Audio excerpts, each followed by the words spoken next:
Opinion Tamil பார்வையாளர் அனைவருக்கும் வணக்கம். நான் உங்கள் யாசேர்.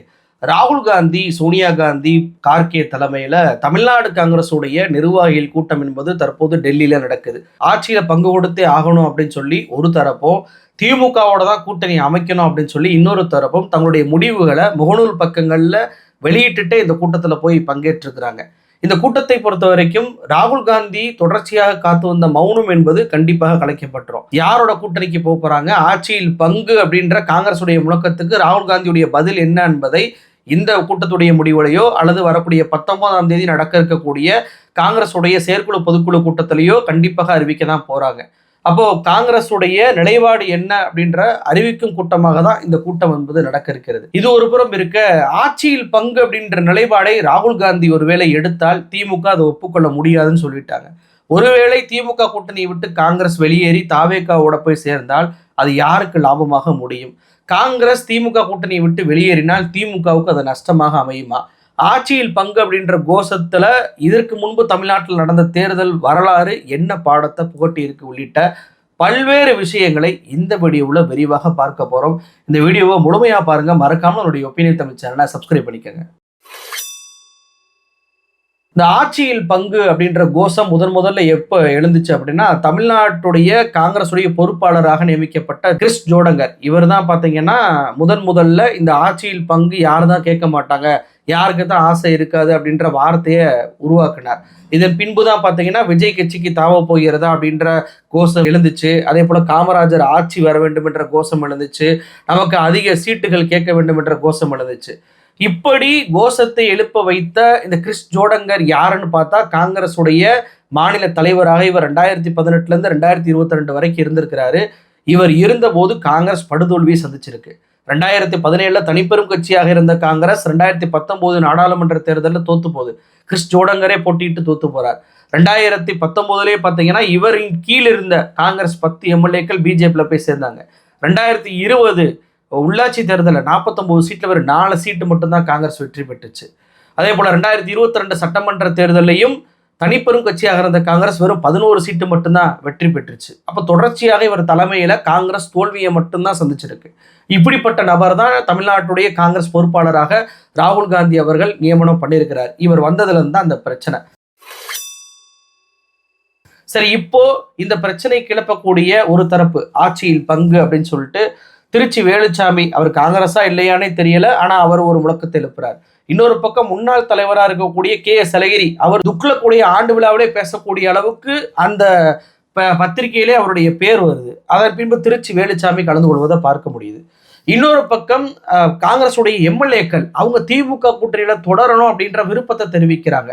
இன்னைக்கு கூட பாத்தீங்க அப்படின்னா பொங்கல் விழாவுக்கான அந்த வாழ்த்துக்களை சோளிங்கர் தொகுதியுடைய காங்கிரஸ் எம்எல்ஏ முனிரத்னம் வெளியிட்டிருக்கிறார். அதுல காங்கிரஸ் கட்சியுடைய தலைவர்கள் போட்டோவோட முதலமைச்சருடைய போட்டோ, துணை முதலமைச்சருடைய போட்டோ, ஏரியாவுடைய ராணிப்பேட்டையுடைய அமைச்சராக இருக்கக்கூடிய காந்தி அவர்களுடைய போட்டோவை போட்டுதான் அவர் தன்னுடைய பொங்கல் வாழ்த்தை தெரிவிச்சிருக்கிறார். இது மிகப்பெரிய அளவுக்கு வைரல் ஆகுது. திமுக கூட்டணியை காங்கிரஸ் எம்எல்ஏக்கள் விரும்புகிறார்கள். ஆனா இப்போதைக்கு பதவிக்கு ஆபத்து இல்லாத மாணிக்கம் தாக்கூர், ஜோதிமணி போன்ற எம்பிக்கள் அனைவருமே தாவேகா பக்கம் போக வேண்டும் என்று நினைக்கிறாங்க. ஏன்னா அவங்க பதவி இப்போதைக்கு எந்த பிரச்சனையும் இல்லை. 2029 தான் அவங்க கணக்கு. அப்போ இங்க 2026 தேர்தலில் காங்கிரசுடைய எம்எல்ஏக்கள் ஜெயிச்சு காங்கிரசுடைய முகமாக அவங்க இருக்கக்கூடாது. இந்த மாநிலம் தமிழ்நாடு அப்படின்னாவே எம்பிக்களாக நாங்க மட்டும்தான் குலைச்சணும் அப்படின்ற எண்ண ஓட்டம் அவர்களுக்கு இருக்கோ அப்படின்ற சந்தேகம் இயல்பாகவே இன்னைக்கு பொதுமக்களுக்கு வந்துருச்சு. அப்படின்ற அந்த கூட்டணிக்கு இவங்க போகவே கூடாது. ஏன்னா ஜனநாயக படத்திற்கு ராகுல் காந்தி ஒரு ட்வீட்டை போடுறாரு ஆதரவா. அந்த ட்வீட்டுக்கு விஜய் இதுவரைக்கும் பதில் சொல்லல. அதன் பின்பு 2 ட்வீட் போட்டிருக்கிறாரு. ஒன்னு பொங்கல் வாழ்த்து சொன்னாரு, இன்னொன்னு எம்ஜிஆர் பிறந்த நாளுக்கு வாழ்த்து சொல்லியிருக்கிறார். இது வரைக்கும் மக்களவை எதிர்க்கட்சி தலைவராக பொறுப்பில் இருக்கக்கூடிய, நாட்டுடைய அரசியலமைப்பு சட்ட பதவியில் இருக்கக்கூடிய ராகுல் காந்தி அவர்கள் ஒரு ஆதரவு தெரிவிச்சா நன்றி அப்படின்ற அறிக்கை வரல. நன்றி அப்படின்னு சொல்லிட்டு அந்த ட்விட்டு கூட ரீட்வீட் பண்ணல இந்த விஜய் அவர்கள். ஆட்சியில் பங்கு அப்படின்ற அந்த கோஷத்தால யாருக்கு லாபம்? ஒருவேளை காங்கிரஸ் திமுக விட்டு வெளியேறினா அது காங்கிரஸுக்கு லாபமா அல்லது திமுகவுக்கு லாபமா அப்படின்றத விரிவாக பார்த்துடலாம். இந்த ஆட்சியில் பங்கு அப்படின்ற கோஷத்தை எழுப்புனா கண்டிப்பாக அந்த கட்சி தேர்தலில் தோல்விதான் அடையும். ஏன்னா நீங்க ஆட்சியில் பங்கு அப்படின்னு சொல்லி கேட்டாவே காங்கிரஸ் கேட்டுச்சுன்னா கம்யூனிஸ்டுக்கும் கொடுக்கணும், விசிகா கொடுக்கணும், மதிமுக கொடுக்கணும், முஸ்லீம் லீக் கொடுக்கணும், மனிதநேய மக்கள் கட்சி கொடுக்கணும், எல்லா பேரும் கேட்பாங்க.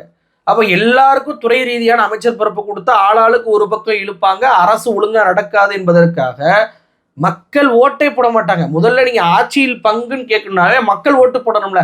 மக்கள் ஓட்டு போட மாட்டாங்க என்பதற்கு வரலாறே இருக்கு. 1980 தேர்தல், சட்டமன்ற தேர்தலில் எம்ஜிஆருடைய ஆட்சி கிடைக்கப்பட்டு காங்கிரஸ் திமுக சரிபாதியா போட்டிடுறாங்க. இத்தனைக்கும் திமுகவோட 2 சீட் அதிகமாக காங்கிரஸ் போட்டியிடுது. காங்கிரஸ் 114லையும் திமுக 112லையும் போட்டிட்டாங்க. விளைவு என்னாச்சு? தோல்வி அடைஞ்ச எம்ஜிஆர், அதாவது மக்களவை தேர்தலில் 2 சீட்டு மட்டுமே வென்ற எம்ஜிஆர் மீண்டும் 160க்கும் மேற்பட்ட சீட்டுகளில் வெற்றி பெற்று முதலமைச்சர் பதவியை அடைகிறார். இப்படி ஆட்சியில் பங்கு என்ற ரீதியில சம அளவுல போட்டியிட்ட திமுக காங்கிரஸுடைய நிலைமை என்னாச்சு? வெறும் 69 சீட்டு. அதுவும் 2 சீட்டு திமுகவோட அதிகமாக போட்டியிட்டும் திமுகவோட கம்மியான வாக்குகளை தான் காங்கிரஸ் பெற்றுச்சு. அப்போ ஆட்சியில் பங்கு என்ற எண்ண ஓட்டத்தில் நீங்கள் போட்டியிட்டாலே உங்களுக்கு மக்கள் ஓட்டு போட மாட்டாங்க அப்படின்றது தான் யதார்த்த உண்மையாக தேர்தல் வரலாக இருக்கு. இப்ப எடப்பாடி பழனிசாமி அவர்களே பாஜகவுடைய அடிமை, அவருக்கு சுய முடிவே எடுக்க முடியாத நிலைதான் இருக்குன்ற குற்றச்சாட்டு வைத்த போதும் கூட ஏன் எடப்பாடி பழனிசாமி அவர்கள் அதிமுக தனித்து ஆட்சி அமைக்கின்றாரு? ஏன் திரும்ப திரும்ப அதை பதிவு பண்றாரு அப்படின்னா மக்கள் ஓட்டு போட மாட்டாங்க என்பது தெரியும். அதனாலதான் திமுகவுமே ஆட்சியில் பங்கு என்பது தர முடியாது அப்படின்னு சொல்லிட்டு வெளிப்படையாகவே அறிவிக்கிறாங்க. அப்ப ஆட்சியில் பங்கு தர முடியாது அப்படின்ற நிலைப்பாடை எடுத்துட்டாங்க. அப்ப நாங்க திமுக கூட்டணியிலிருந்து விலகுறோம் அப்படின்னா அது காங்கிரஸ் கட்சிக்கு நன்மையை பயக்குமா அப்படின்னு சொல்லி கேட்டா நன்மையை பயக்காது. ஒருவேளை தாவேகா பக்கம் போனா தாவேகாவுக்கும் அந்த நன்மையை பயக்காது. ஏன்னா காங்கிரஸ் என்ன செயல்களை எல்லாம் செஞ்சாலும் அதற்கு தாவேகா விஜய் பதில் சொல்லியே ஆகணும். கூட்டணிக்காக ஏன் நீங்க தலைவர் பேச மாட்டீங்க என்ற கேள்வியை காங்கிரஸுடைய இப்ப இருக்கக்கூடிய அத்தனை பேரும் கேள்வி கேட்பாங்க. அப்போ தாவேகாவுடைய விஜய் எதற்குமே பதில் சொல்ல மாட்டார், பாஜகவை எதிர்த்து எதுவுமே பேச மாட்டார். அப்படின்றப்போ அந்த தாவேகாவுக்கு ஒரு நெருக்கடி ஏற்படும். கூட்டணி போன காங்கிரஸுமே என்னப்பா பாஜகவை தீவிரமா எதிர்க்க மாட்டீங்களே, எப்படி இந்த கூட்டணியில் நம்மளால வெற்றி பெற முடியும், எப்படி இந்த கூட்டணியில் நம்மளால நிலைக்க முடியும், கொள்கையை ஒத்து போகலையே அப்படின்ற எண்ண ஓட்டம் இயல்பாகவே எழுந்து போயிடும். அப்ப டிவிகேவுக்கு இருக்கக்கூடிய ஒரு ஃப்ரெஷ்னஸ், இவங்க புதிய ஒரு கட்சி அப்படின்ற ஒரு பெயர் பிம்பம் என்பது காங்கிரஸ் கட்சியை சேர்த்துக்கிட்டோம் அப்படின்னா அது இல்லாம போயிடும். அப்ப இல்லாம போகும்போது புதிய வாக்காளருடைய வாக்குகள் என்பது தாவேகாவுக்கு இயல்பாக வருவது போயிடும். அப்ப காங்கிரஸுக்கும் பலவீனமாகி டிவிகேவுக்கும் பலவீனமாகி அது திமுகவுக்கும் லாபமா மாறும். வெறுமன இந்த அளவுல மட்டும் லாபமா மாறாது, திமுகவுக்கு 2 வகையில லாபமா மாறும். 2 வகை என்ன? ஒன்று 25 சீட்டு சென்ற சட்டமன்ற தேர்தல் கொடுத்தாங்க திமுக காங்கிரஸுக்கு. அப்ப இந்த 25 சீட்டை பல்வேறு கட்சிகளுக்கு பிரிச்சு கொடுக்கலாம். 5 கட்சி கூட கொடுக்கலாம். ஓபிஎஸ் இருக்கிறாரு, டிடிவி தினகரன் இருக்கிறாரு, அதே போல தேமுதிக இருக்கு, கமல்ஹாசன் புதுசா வந்திருக்கிறாரு, இன்னும் பல கட்சிகள் அந்த கூட்டணிக்குள்ள இடம் பிடிப்பதற்கு ஆவலாக இருக்காங்க. ராமதாஸ் கூட வெளிப்படையாக தூது விடுறாரு. அப்ப இந்த 25 சீட்டை 5 கட்சிகளுக்கு பிரிச்சு கொடுக்கக்கூடிய வாய்ப்பு என்பது திமுகவுக்கு வரும். அப்ப காங்கிரஸ் போகக்கூடிய ஓட்டுகளை எல்லாம் அதை விட அதிகமாக ஓட்டு வங்கி இருக்கக்கூடிய கட்சிகளால திமுக பெற்றுவிட முடியும். அப்ப சீட்டு கணக்கிலையுமே திமுகவுக்கு பிரச்சனை வராது. அப்ப இன்னொரு பக்கம் என்ன பிரச்சனை வராது? இப்ப காங்கிரஸும் தாவேகாவும் சேர்ந்து அது சிறுபான்மை மக்களுடைய முகமாக மாறும். அப்ப சிறுபான்மை மக்களுடைய ஓட்டு என்பது பிரியும். அப்ப திமுகவுக்கு இது பலவீனம் தானே அப்படின்னு சொல்லிட்டு சில பேர் நினைக்கலாம். அதுவும் நடக்காது. ஏன்னா அதற்கு சாட்சியாக மேற்கு வங்கமே இருக்கு. நீங்க மேற்கு வங்கத்துல மம்தா பானர்ஜி ஒரு பக்கமும் கம்யூனிஸ்டும் காங்கிரஸும் ஒரு பக்கமும் போட்டிட்டாங்க. 2 தேர்தலை சந்திச்சிட்டாங்க இது வரைக்கும். ஆனா என்ன நடந்துச்சு? மம்தா பானர்ஜிக்கு தான் அதிக பேர் ஓட்டு போடுறாங்க. பாஜக அங்க எதிர்கட்சியா வருது. 3வது இடத்திற்கு அவங்க தள்ளப்படுறாங்க. இத்தனைக்கு கம்யூனிஸ்ட் ஒரு மதச்சார்பற்ற கட்சி அப்படின்ற பேர் இருந்தாலும் கூட கூடுதலாக காங்கிரஸ் அதுல சேர்ந்த போதும் கூட சிறுபான்மை மக்கள் பாஜக வந்துடக்கூடாது, பாஜக ஒரு சீட்ல கூட ஜெயிச்சு விடக்கூடாது அப்படின்னா அவங்கள விட வின்னபிலிட்டி யார் இருக்காங்களோ அவங்களுக்கு ஓட்டு போடுவோம் அப்படின்னு சொல்லிட்டு மம்தா பானர்ஜியை தேர்வு பண்றாங்க. அப்போ அதே அடிப்படையில் தானே இங்கேயும் தேர்வு பண்ணுவாங்க. இங்கே முதலமைச்சர் ஸ்டாலின் திமுக ஒரு வின்னபிலிட்டி டீமா இருக்கு. 2019 வெற்றி கூட்டணியாக இருக்கிறாங்க. திமுக என்ற தனித்து அவங்க நின்றா கூட அவங்க தான் பாஜகவை வரவிடாம செய்யக்கூடிய சக்தியாக இருப்பாங்க. அப்ப தாவேகா புதிய முகம், அவங்களுக்கு எவ்வளவு வாக்கு சதவீதம் என்பது தெரியாது. அது போக அந்த கட்சி மிகப்பெரிய அளவுக்கு இன்னும் களத்தில் ஈடுபடவும் இல்லை. அந்த கட்சி தலைவர் மௌனமாகவே இருக்கிறார். கரூர் சம்பவம் மிகப்பெரிய பிளாக் மார்க் ஆகி போச்சு. அவர் ராகுலும் விஜயும் சேர்ந்து ஒரு மீட்டிங்கை போட்டாலும் கூட சிறுபான்மை மக்களுடைய வாக்குகள் என்பது பெருசா வராது. கிறிஸ்தவர்கள் வாக்கு கிடைச்சிரும், கிறிஸ்தவர்கள் விஜய்க்கு பக்கம் போயிடுவாங்க, மத ரீதியா ஒருங்கிணைஞ்சிருவாங்கன்றதெல்லாம் தமிழ்நாட்டில் நடக்காது. தமிழ்நாட்டில் இருக்கக்கூடிய கிறிஸ்தவர்கள் ரொம்ப அறிவார்ந்தவர்கள். இங்கே பாஜகவால நேரடியா பாதிக்கப்படக்கூடிய மக்களாக அவங்க இருக்கிறாங்க. ஒரு ஜெபம் பண்ண முடியல, ஒரு சர்ச்சு கட்ட முடியல, வீடு வீடாக போயிட்டு அவங்களுடைய கடவுளை வழிபாடு பண்ண முடியல, மத பிரச்சாரம் பண்ண முடியல. எல்லா இடங்கள்லையுமே பாஜகவோட பிரச்சனை. இன்னைக்கு கூட பார்த்தீங்கன்னா ஒரு சிலுவையை உடைத்து அதில் முருகன் சிலையை பாஜக வச்சிருப்பதாக குற்றச்சாட்டு எழுந்திருக்கு. அப்ப இவ்வளவு பிரச்சனைகளை சந்திக்கக்கூடிய அந்த மக்களுக்கு வெறும் விஜய் அவர் எங்க மதத்தை சேர்ந்தவர்ப்பா அப்படின்னு சொல்லி ஓட்டு போட்டுருவாங்களா? பிரச்சனை வரும்போது கூட யார் நிற்பாங்கன்றதான் பார்ப்பாங்க. யாரு வேணாலும் கிறிஸ்துமஸ் விழா கொண்டாடலாம், யாரு வேணாலும் கேக்கு வெட்டலாம். பிரச்சனை சண்டை வருது அப்படின்றப்ப யார் கூட நிற்பாங்க? இப்போ திருப்பரங்குன்ற இஷ்யூ வந்துச்சு, விஜய் பேசினாரா? இஸ்லாமியர்கள் பக்கம் யார் நின்னாங்க? அங்கே கலவரம் வராமல் யார் தடுத்தாங்க? ஒட்டுமொத்த இந்து முஸ்லீம் ஒற்றுமையை யார் காத்தாங்க? திமுக தான் காத்துச்சு. அப்போ அவங்க தான் நம்ம கூட நிற்பாங்கன்ற உணர்வு மக்களுக்கு ஏற்படுதோ அவங்களுக்கு தான் ஓட்டு போடுவாங்களே தவிர கூட நிற்காதவங்களெலாம் ஓட்டு போட மாட்டாங்க. அப்போ எப்படி கம்யூனிஸ்ட் காங்கிரஸுக்கு சிறுபான்மை மக்கள் ஓட்டு போடாமல் புறக்கணிச்சு மம்தாக்கு போட்டாங்களோ அதே மாதிரி தான் இங்கே தாவேக்காவோட காங்கிரஸ் சேர்ந்தாலும் கூட பாஜக வரவிடாமல் இருக்கணும்னா திமுகவுக்கு தான் ஓட்டு போடுவாங்களே தவிர இங்கே தாவேக்காவுக்கோ காங்கிரஸுக்கோ போடக்கூடிய வாய்ப்பை மக்கள் நிறுத்தி விடுவாங்க. அப்போ ஆட்டோமேட்டிக்காக இன்னொரு பக்கம் அவங்களுடைய வாக்கு வங்கி மிகப்பெரிய அளவுக்கு அடி வாங்கும். தாவேக்காவும் அடி வாங்கும், காங்கிரஸும் அடி வாங்கும். அப்போ சீட்டுலையும் பிரச்சனை ஏற்படாது, ஓட்டுலையும் பிரச்சனை ஏற்படாது. அப்படின்றப்போ காங்கிரஸ் என்ன நிலைப்பாடு எடுக்க போகுது அப்படின்றதான் இங்கே மிகப்பெரிய ஒரு கொஸ்டின் மார்க். ஏன்னா இந்த கூட்டம் என்பது ரொம்ப முக்கியமானது. இந்த கூட்டத்தினுடைய முடிவு எப்படி இருக்கணும் அப்படின்றதுக்கு காங்கிரஸுக்கு ஒரு படிப்பனையே இருக்கு. 96 தேர்தல் என்னங்க நடந்துச்சு? தமிழ்நாடு காங்கிரஸ் கமிட்டி திமுகவோட கூட்டணி போகணும் அப்படின்னாங்க. ஜெயலலிதா அவர்கள் ராஜீவ்காந்தியுடைய படுகொலையை வச்சு மிகப்பெரிய அளவுக்கு வெற்றி பெற்றுக்கிட்டு நம்மளை கழட்டி விட்டுட்டாங்க, நம்மளை எதிர்கட்சியில உட்கார வச்சுட்டாங்க. அப்ப திமுகவோட தான் நம்ம போகணும் அப்படின்னு சொல்லி தமிழ்நாடு காங்கிரஸ் கட்சி மிக அழுத்தமாக சொன்னது. ஆனா தேசிய தலைவராக இருந்த பிரதமராக இருந்த நரசிம்மராவ் என்ன முடிவு எடுத்தாரு? அதெல்லாம் முடியாது, அதிமுகவோட தான் போகணுன்றாரு. அதிமுகவோட போட்டியிட்டோட விளைவு காங்கிரஸ் ஒரு சீட்ல கூட ஜெயிக்கவே இல்லை. 2ஆ உடஞ்சிச்சு காங்கிரஸ்.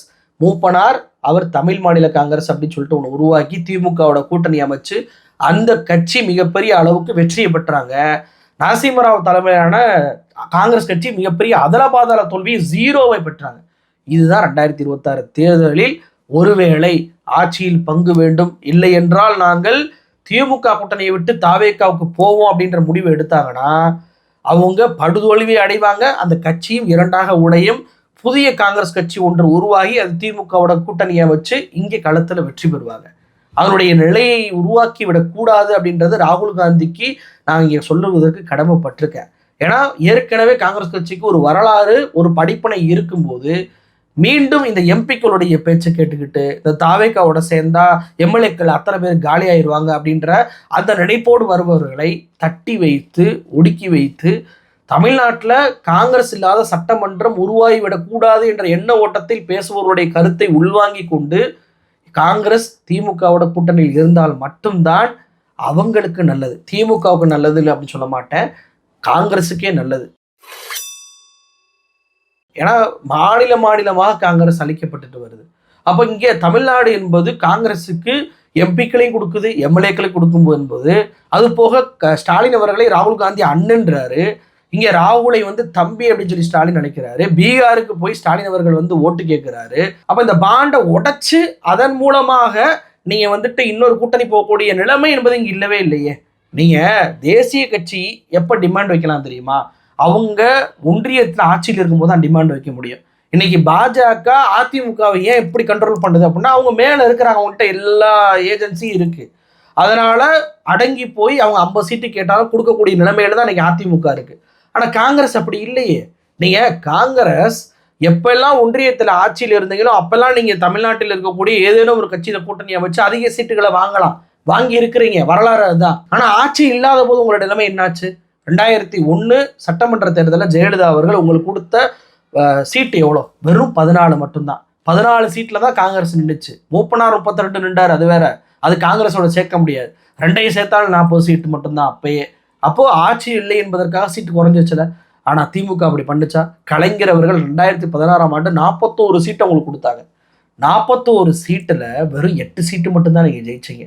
திமுக ஆட்சி இழந்ததற்கு மெயினான காரணம் காங்கிரஸ் கட்சியுடைய அந்த படுதோல்விதான். அப்போ ஒன்றியத்தில் ஆட்சி இல்லாத போது அதிக சீட்டு வாங்கினா நீங்க தோத்துதான் போயிருக்கிறீங்க. அதன் அடிப்படையில் தான் 2025 உங்களுக்கு 25 சீட்டு ஒதுக்கப்பட்டுச்சு, 18 வெற்றி பெற்றீங்க. இதுதான் உங்களுடைய பலம். இயல்பாக அதை ஒப்புக்கொள்ளணும். நம்மளுக்கு பலம் இல்லாம போயிட்டோம், நாம ஒன்றியத்தில் ஆட்சியில் இருந்தாதான் நமக்கு இங்க தமிழ்நாட்டில் பலம் என்பது வரும், நாம அதிக சீட்டுகளை கேட்க முடியுன்ற எண்ண ஓட்டம் முதல்ல காங்கிரஸ்க்கு வரணும். அதை விட்டுட்டு நாங்கள் காமராஜர் ஆட்சி அமைப்போம், நாங்கள் தனித்திருந்தா எவ்வளோ பெரிய ஓட்டு தெரியுமா, எங்களால் தான் திமுக ஜெயிக்குது, எங்களால் தான் பிற கட்சி ஜெயிக்குது அப்படின்னு சொல்லி கனவு கண்டீங்கன்னா அது காணல் நீர் தான். ஏன்னா காங்கிரஸ் கட்சி ஒன்றியத்தில் ஆட்சியில் இல்லை, ஒரு தேசிய கட்சி ஒன்றியத்தில் ஆட்சியில் இருந்தால்தான் அவங்களுக்கு டிமாண்டு. அந்த பாஜகவை பாருங்களேன், இதுவே மோடி ஆட்சியில் இல்லைன்னா அதிமுக 10 சீட்டுக்கு மேலே கொடுக்காது, 8 சீட்டு 5 சீட்டு தான் கொடுக்கும் பாஜகவுக்கு. ஏன்னா அவங்களுடைய அந்த ஓட்டு சதவீதம், அவங்களுடைய பலம் என்பது அவ்வளவுதான். அப்போ அது புரிஞ்சு கொண்டு எது வெற்றி கூட்டணியோ அந்த கூட்டணியில் இணைந்து கொண்டு நம்ம கட்சிக்கு எம்எல்ஏக்கள் உருவாக வேண்டும் என்ற எண்ண ஓட்டம் அந்த கட்சியுடைய எம்பிக்களுக்கு உருவாகணும். கழக குரல்களை நீங்க எப்படி எழுப்புறீங்க அப்படின்றதே தப்பு. ஏன்னா இப்படியான கழக குரல்கள் பீகார் தேர்தலையும் எழுப்புனீங்க. தேஜஸ்வியை முதலமைச்சராக ஏற்றுக்கொள்ள முடியாதுன்னு நீங்க 61 சீட்டு போட்டிட்டு 6 சீட்ல தான் வெற்றி பெற்றீங்க. தேஜஸ்விக்கு அது முடிஞ்சு போச்சு. நான் காங்கிரஸ் கட்சி குறை சொல்லல, தேஜஸ்வியோடைய முதலமைச்சராக ஏற்றுக்கொள்வது உங்களுக்கு என்ன தயக்கம்?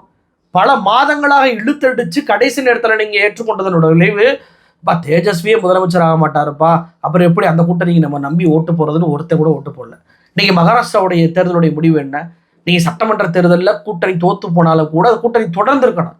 தோத்ததுக்கு உத்தவ் தான் காரணம், தோத்ததுக்கு அவங்க தான் காரணம், இவங்க தான் காரணம் சண்டை போட்டு கூட்டணி விட்டு விலகி இன்னைக்கு பிஎம்சி தேர்தலில் காங்கிரஸ் கூட தெரியப்பட்டிருக்கு, மிகப்பெரிய தோல்வியை சந்திச்சிருக்கீங்க. ஆனா உண்ணாநிலையே இன்னைக்கு பிஜேபி ஜெயிச்சிருக்காரு. 2வது இடத்துல உத்தவ் தாக்கரே வந்திருக்கிறாரு. உத்தவ் தாக்கரே முதலமைச்சராக ஏற்றுக்கொள்ள முடியாதுன்றதை நீங்க அந்த நேரத்துல பிரச்சனை பண்ணீங்க. அப்போ தேர்தலுக்கு முன்னாடியே ஒரு கூட்டணியில பிரச்சனையை கிளப்பக்கூடிய வேலையை காங்கிரஸ் செஞ்சிச்சுன்னா அந்த கூட்டணிக்கு தான் அது ஆபத்தா முடியும். நீ ஆட்சியில் பங்கு அப்படின்னு சொல்லி இவங்க இந்த ராகுல் கூட்டத்துல முடிவு எடுத்துட்டாங்கன்னா திமுக உடனடியாக காங்கிரஸை கலட்டி விட்டுறணும், உடனடியாக வேறு கட்சிகளை சேர்க்கக்கூடிய வேலையில் ஈடுபடணும். பேச்சுவார்த்தை நீங்க போனீங்கன்னா உங்க கூட்டணியில் குழப்பம் என்ற அந்த இமேஜ் என்பது தொடர்ச்சியாக வைக்கப்பட்டு உங்க கூட்டணிக்கு அது பலவீனமாக மாறக்கூடிய வாய்ப்பு ஏற்படும். பீகார்ல தான் நடந்துச்சு, மகாராஷ்டிரால தான் நடந்துச்சு. அது தமிழ்நாட்டில் ஒருபோதும் நடக்கக்கூடாது. இதை காங்கிரஸ் கட்சி புரிந்து கொள்ள வேண்டும். திமுகவோடு அவங்க இருந்தால்தான் அவங்களுக்கு வாழ்வு. இல்லை நாங்கள் மாற்று கருத்து தான் எடுப்போம் அப்படின்னா அது உங்களுக்கும் அது போய் சேரக்கூடிய கட்சிக்கும் பாதிப்பை ஏற்படுத்தும் அப்படின்றதான் யதார்த்த உண்மை. நன்றி.